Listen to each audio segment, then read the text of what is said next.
Whether you're used to cruising cats or coming to them for the first time, the bottom line is that they're very different to monohulls. But how? Why does it matter?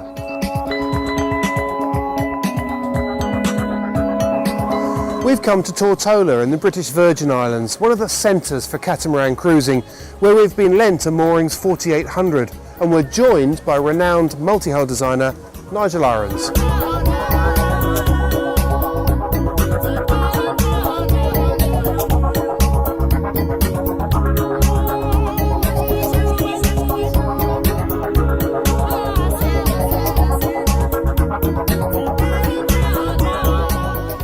After leaving the dock for the first time, but before putting sails up, is a good opportunity to get used to the handling and the manoeuvrability of the boat under power.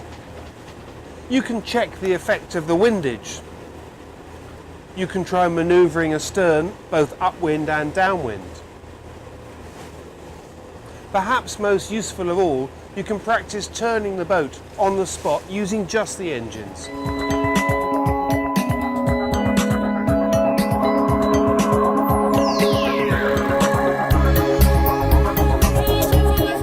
Now, I'm putting a beam onto the wind now. I assume there's no current here. I don't think there is. I'll just stop her right there. Bearing in mind we've got obviously the fixed keels each side, which are resisting the boat being skittering along sideways.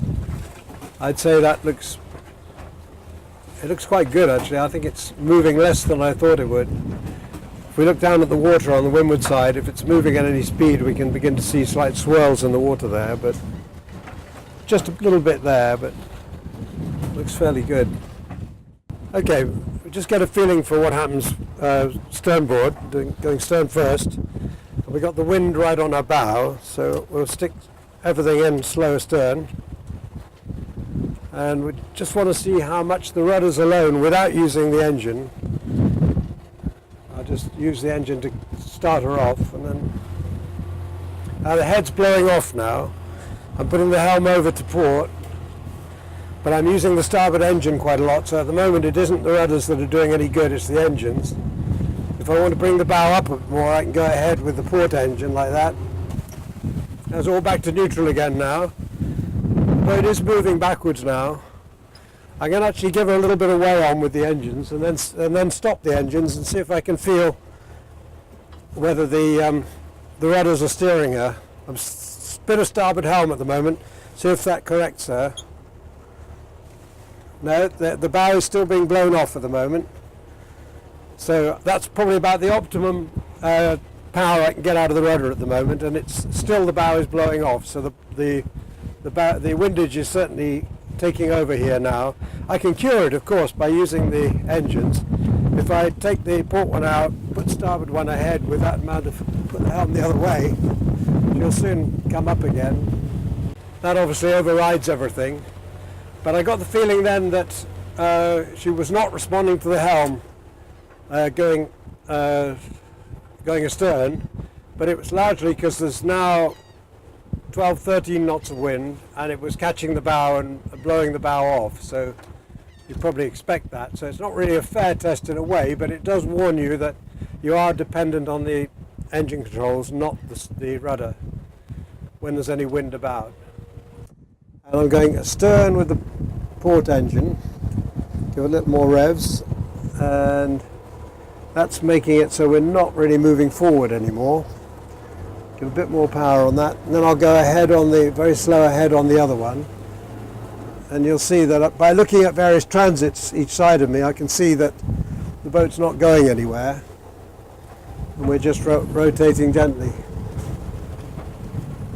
Going forward a little bit now, so I'm going a bit more astern on the port engine.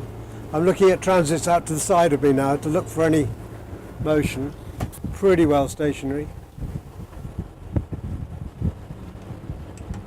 Now the bow will be picking up some heavy windage now as it goes against the wind there, but it's having no trouble overcoming it. I've only got 1,000 revs on one engine.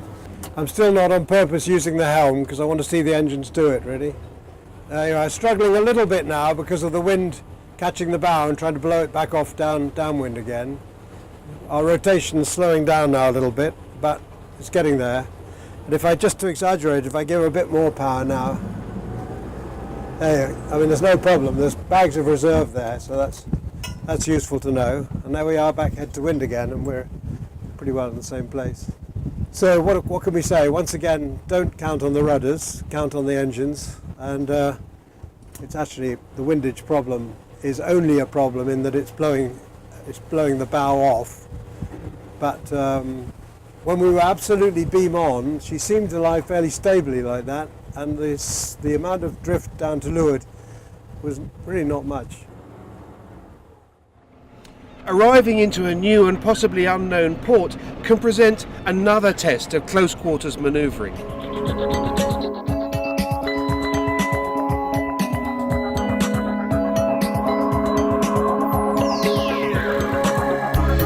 Okay, we've got quite a strong wind coming in right up our stern at the moment, and we're going to come in starboard side too on a pontoon over here, and we've elected to come stern first. That's partly because if we come in bow first, the bow could get blown quite suddenly against the dock, or if we go too far the other way, it could be peeled back by the wind and set us in the wrong direction again.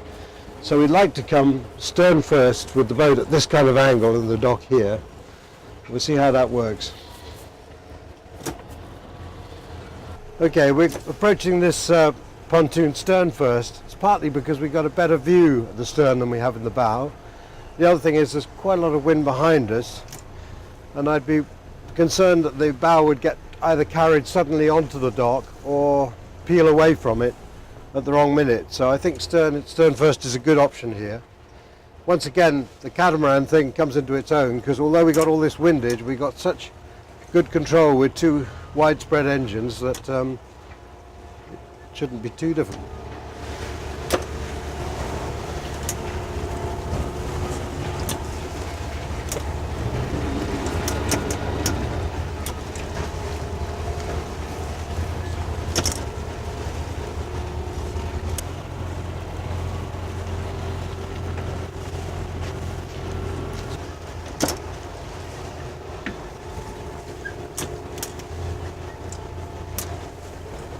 Shorten up on that, that's good, yeah.